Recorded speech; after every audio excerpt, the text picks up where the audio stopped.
리니지, 라그나로크, 메이플 스토리, 뭐 어렸을 때 이런 게임들을 한 번쯤은 해보신 경험이 있으실 거예요. 그만큼 예전에는 우리나라 게임들이 엄청나게 잘 나가던 시절이 있었고 이걸 통해서 엄청난 수익을 내던 시절이 있었습니다. 그런데 요즘에는 옛날만큼 우리나라 게임들이 전 세계적으로 두각을 드러내지 못하는 경우가 많은 것 같습니다. 확실히 예전 같지 않아요? 그나마 작년에 스텔라 블레이드가 돌풍을 일으켰고 올해 이제 PC로 컨버징 되면서 되게 화제가 되긴 했었죠. 그에 반해 일본은 게임 왕국으로 여전히 강세인 모습을 보여주고 있고요. 중국이 정말 게임 산업으로 특히 굉장히 많이 치고 올라왔죠. 그렇기 때문에 우리나라 게임 산업이 확실히 옛날에 비해서는 어려운 상황이다, 뭐 이런 얘기들이 많이 보입니다. 그럼 왜 그런 걸까요? 머니스토리의 김밥입니다.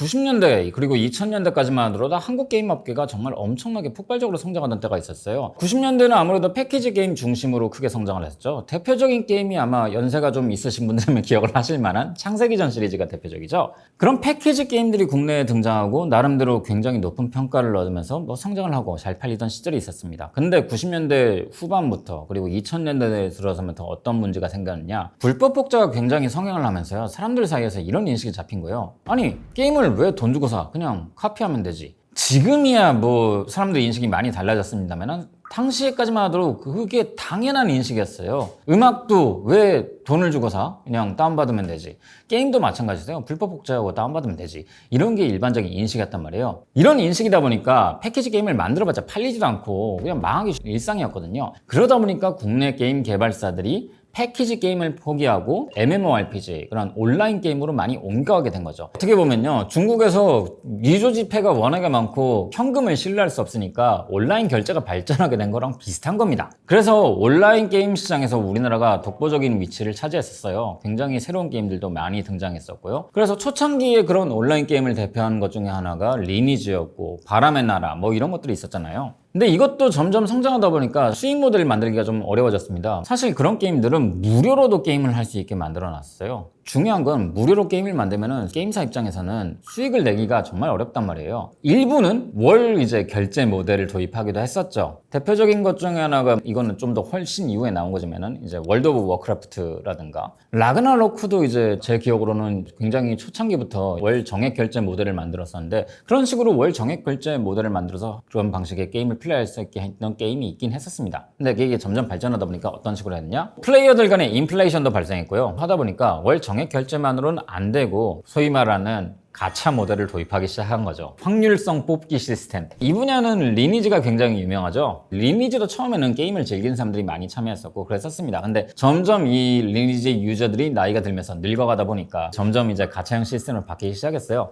그런 게 있습니다. 정말 게임을 좋아하는 분들은요, 게임이 재미가 있어야 된다고 생각을 해요. 게임이 스토리로도 있어야 되고 플레이하는 재미도 있어야 된다고 생각하지만은 사실 모든 사람들이 게임을 그런 방식으로 소비하는 건 아니거든요. 리니지의 게임성은 뭐 이미 악명이 널리 퍼진 지 오래가지고 옛날 방식 90년대 2000년대 초반에 이제 갇힌 지 오래입니다. 그럼에도 불구하고 많은 사람들이 거기서 현질을 해요. 왜냐면은 소위 말하는 닌자씨들 같은 경우는 게임을 즐기는 재미라기보다는 게임에서 내가 얼마나 큰 영향력을 행사할 수 있느냐, 게임에 시간을 들이고 내가 거기서 뭔가를 학습해서 내가 잘하게 되는 걸 원치 않아요. 내가 거기서 뭔가 패턴을 익히고 능숙해지는 것보다는 게임에 들이는 시간을 최소화하면서도 효과는 극대화하는 거, 그게 뭐냐? 현질이거든요. 현질 아니고 사실 다 그것 때문이에요.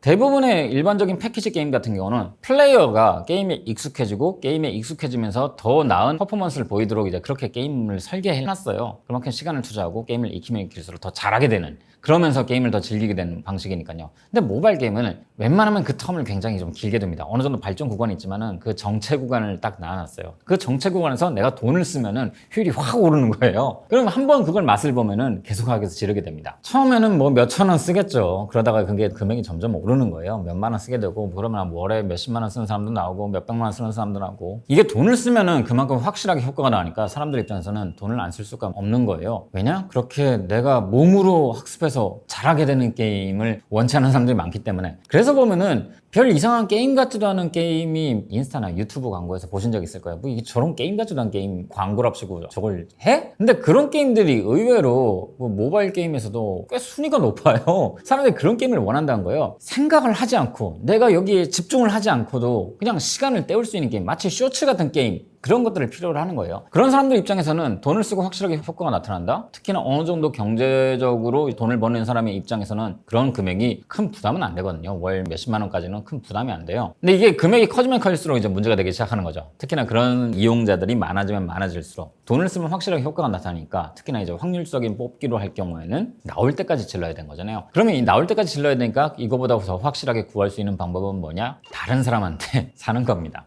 플레이어 간의 거래가 여기서부터 발생하기 시작하는 거예요. 그러면서 점점 가격은 뛰기 시작합니다. 그러면 플레이어의 거래 가격이 뛰기 시작하면서 게임 회사들도 다 이제 가격을 점점 더 조정하게 되는 거죠. 이런 식으로 확률도 조정하게 되고요. 그러다 보니까 이게 나중에 가면은 뭐 논란이 되기 시작했죠. 사행성이다. 도박하고 뭐가 다르냐? 굉장히 낮은 확률로 발생하는 아이템들. 그 아이템이 있으면은 이전엔 가보지 못했던 지역도 갈 수 있고 사냥도 할 수 있어요. 그 사냥을 하기 위해서 비싼 아이템을 지르는 겁니다. 게임을 좀 더 편하게 하기 위해서. 그리고 그렇게 수요가 높기 때문에 나오지 않는 것에 비해서 수요가 높다 보니까 굉장히 비싼 가격에 거래가 되는 거고요. 그런 방식으로 한 게임을 한 사람들이 계속 이제 등장하고, 그런 사람들이 점점 더 고액을 쓰기 시작하니까 이게 문제가 되기 시작했어요. 게임 개발사 입장에서는요. 아니, 그런 리니지 형식의 게임을 개발하면 되는데 그게 훨씬 더 돈이 되는데 왜 우리가 게이머들이 좋아할 만한 게임을 해야 되냐? 리니지 형식의 게임, 사행성, 확률성 뽑기가 있는 게임들, 이걸 좋아하는 거 아니야? 그러니까 게임성을 논외로 두기 시작한 거예요. 그 와중에 전 세계적으로는 어떤 일들이 벌어지기 시작했냐? 게임성에 집중하는 게임들이 강세를 띠기 시작했습니다. 일본 같은 경우 대표적이죠. 닌텐도뿐만 아니라 게임성에 집중하면서 IP가 되게 인기를 얻게 되고, 그 IP를 해가지고 제2차, 3차 사업 모델까지 확장해 나가는 거잖아요. 미국도 마찬가지입니다. 미국도 한때는 2000년대까지만 하더라도 게임 산업이 좀 침체기 있었다가 지금은 완벽하게 부활했어요. 굉장히 독특한 게임들, 굉장히 창의적인 게임들, 그런 게임들이 등장하면서 지금의 시장을 주도하고 있는 거죠. 그러다 보니까 뭐 GTA 같은 게임들은 시장을 뒤흔드는 공룡이 되어버렸잖아요. 물론 모든 게임 회사가 GTA 같은 게임을 만들 수 있는 건 아니지만은 소비자들이, 게이머들이 좋아할 만한 게임을 만들고 거기에 집중한 결과 굉장히 재밌는 게임들을 많이 만들었습니다. 정말 게이머들이 즐겨할 만한 것들요. 심지어 중국마저도 그 방향을 밟아갔어요. 원래는 중국도 초반에는 기술력이 딸려가지고 우리나라에서 만드는 게임을 중국에 퍼블리싱하는 방식으로 했습니다. 근데 개발 역량을 점점 발전시켜 나갔어요. 그러다 보니까 초반에는 뭐 약간 뭔가 어디서 본 듯한 게임을 만들기도 했지만 지금은 개발 역량 자체가 우리나라보다 더 높다는 평가가 많습니다. 그리고 게임성에 있어서도 더 높은 평가를 받고요. 그러다 보니까 우리나라 게임 산업 자체가 사실상 갈라파고스화 되어버린 거예요. 심지어는 위쳐 개발사가 폴란드에 있잖아요. CDPR, 사이버펑크 2077 만든 것도 거기죠. 폴란드 게임사가 우리나라 게임사들보다 더 높은 평가를 받고 더 높은 위상을 차지하고 있어요. 이게 우리나라 게임 회사들이, 게임 제작사들, 게임 퍼블리셔, 유통사들이 어느 정도의 상황이 이러는지를 잘 보여주는 상황 같아요. 게임 시장의 규모는 여전히 크긴 하지만은 게임을 개발할 역량이나 그런 점은 굉장히 예전에 비해서는 시대에 이제 뒤처졌다. 그러다 보니까 많은 사람들이 NC 소프트를 비판하는 이유가 사실 이것 때문이었죠. 분명 잠재성이 굉장히 높은 게임들 많이 있었어요. 근데 리니지만큼 그게 돈이 안 된다는 이유로 다 사장을 시켜버렸거든요. 그러다 보니까 지금 현재 어떤 문제가 있냐? 이제는 사람들이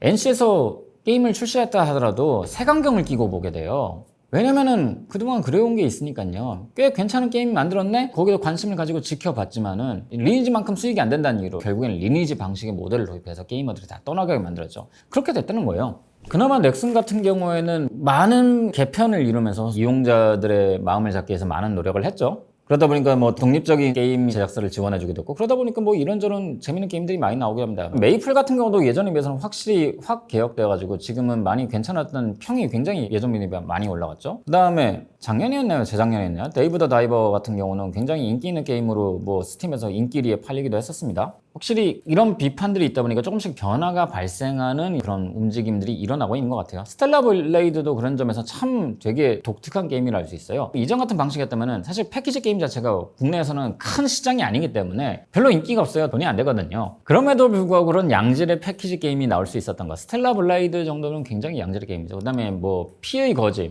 보통 게이머들은 피구라라 부르는데 그런 양질의 게임들이 나오기 시작했다는 것 자체가 그나마 이제 뒤늦게 변화를 시도하고 있던 거죠. 게이머들이 좋아하는, 정말 게임을 사랑하는 사람들이 게임을 만드는, 실제로 그렇습니다. 위쳐와 사이버펑크를 만든 CDPR도 그렇고요. 그 다음에 GTA 시리즈를 만든 이제 럭스타 게임즈도 그렇고, 그리고 발더스 게이트 3를 만든 라리안이라든가 이번에 화제가 되었던 33 원정대의 샌드펄이라든가 뭐 공통점이 있어요. 다 개발 인력들, 개발에 참여하는 인력들이 게임을 좋아한다는 거예요. 게임에 관심이 많고. 왜냐면은 소비자들이 외면하는 게임, 게이머들이 외면하는 게임을 보면요, 거기에 개발에 참여했다는 사람들이 게임에 관심이 없는 모습 모습을 많이 보였거든요. 실제로 유비소프트라든가 뭐 그런 제작사 쪽에서 논란이 됐던 게 게임에 참여했던 개발자들 관련 인력들이 게임을 별로 좋아하지 않고 잘 안 하는 모습을 보여준 게 논란이 된 적이 있었어요. 그리고 실제로 게임의 퀄리티가 엉망이었고요. 우리나라 게임 제작사들도 한때 이게 논란이 되기도 했었죠. 게임 개발사에 속한 직원들이 플레이어들을 소비자로 보지 않는다는 인식, 게임을 되게 하찮은 것으로 본다는 인식, 그래서 그게 돈이 되냐는 인식, 결국 그게 뭐냐, 게임 같지 않은 게임으로 만들어지고 결국 소비자들의 외면을 받게 된 거죠. 어떻게 보면은 가차라는 것, 그런 확률성 뽑기라는 것은 수익성을 위해서는 어쩔 수 없는 부분도 있긴 있어요. 확실히 그게 돈이 잘 되는 것도 사실이고, 어떻게 보면 확률성 가차라는 것들 게임뿐만 아니고 여기저기서 많이들 하는 모델이지 않습니까? 한정판 모델 이런 식으로 그런 걸 많이 하고 있잖아요. 그렇기 때문에 이걸 완전히 배제할 수는 없어요. 하지만 그럼에도 불구하고 그런 걸 하더라도 일단 재밌는 게임이어야 한다. 재밌는 게임이어야 사람들이 그걸 계속 하게 되는 거지. 그런데 그렇게 하지 않고 게임이란 본질을 외면한 채 돈만 쫓다 보니까 결국 게이머들로부터 외면받는 일들이 발생할 수밖에 없는 거죠. 결국 게임은 재밌어야 사람들이 하게 돼 있거든요. 그래서 지금 보면은 현재 국내에서 성공하고 있고 호평받는 게임들은 대부분 다 그렇습니다. 결국에는 게이머들이 하고 싶어하는 게임, 게이머들이 좋아하는 게임, 사람들이 사랑하는 게임, 게임을 사랑하는 사람들이 만든 게임, 그런 것들이 사실 인기를 얻고 주목을 받고 있는 거예요. 최근에 피해 거짓말이나 스텔라 블레이드가 보여준 성공도 사실 이런 측면이 크죠. 제대로 만든 게임이다. 와, 우리나라에서도 이런 게임이 나올 수 있구나 라고 게이머들이 박수를 쳤기 때문에 그렇게 좋은 반응을 얻고 있어요. 결국 게임도 똑같습니다. 모든 비즈니스는요, 본질에 충실해야 성공할 수 있어요. 그걸 외면했기 때문에 시장에서 소외되는 갈라파고스적인 현상이 발생했던 거죠. 그래서 저는 이 방향이 굉장히 건전하다 보고 있고, 이 방향대로 계속 흘러갔으면 좋겠어요. 국내 개발사들이 그동안 소외시켰던 게이머들에게 다시 관심을 가지고 그렇게 할 때 우리나라 게임 개발사들의 역량도 다시 올라오고 게임 산업도 다시 전보다 더 흥하지 않을까, 이런 생각을 하고 있는 거죠. 자, 오늘은 예전 같지 않은 우리나라 게임 시장에 대한 얘기를 다뤄봤는데요. 확실히 지금 현재 중국이 급성장하고 있고 미국과 일본이 건재한 상황이기 때문에 우리도 나름대로 좋은 게임을 만들어야 글로벌 시장에서 경쟁할 수 있는 게 아닌가라는 생각을 합니다. 그런 의미에서 우리나라 게임 시장이, 그리고 한 명의 게이머로서 우리나라 게임 시장이 더욱더 크게 성장하고 성공할 수 있길 바라는 마음이고요. 자, 오늘 이야기도요, 궁금하신 점이나 또 다른 의견이 있으시다면 댓글로 남겨주시고요. 다음에 또 다른 재밌는 이야기로 찾아뵙겠습니다. 안녕히 계세요.